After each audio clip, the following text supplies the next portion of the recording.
Assalamualaikum warahmatullahi wabarakatuh. Selamat datang di channel Tabloid Megapolitan Suara Pekan. Jangan lupa subscribe and like. Wabarakatuh. Saya Dadang Junaidi mengajak kepada segenap masyarakat Kecamatan Pasar Rebo untuk selalu mematuhi protokol kesehatan dengan menerapkan 3M. Yang pertama, memakai masker. Kedua, mencuci tangan. Tiga, menjaga jarak. Ayo, program 3M ini kita jalankan. Semoga kita semua terhindar dari wabah COVID-19. Assalamualaikum warahmatullahi wabarakatuh. Hidup para kami. Assalamualaikum warahmatullahi wabarakatuh.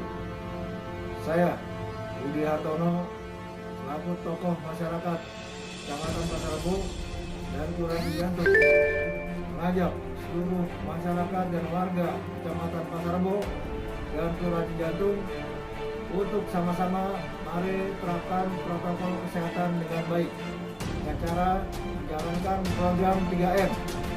Yang pertama, mencuci tangan dengan sabun. Yang kedua, menggunakan masker. Yang ketiga, menjaga jarak dengan orang lain. Ayo, kita galakan program 3M. Semoga kita terhindar dan selamat dari COVID-19. Assalamualaikum warahmatullahi wabarakatuh.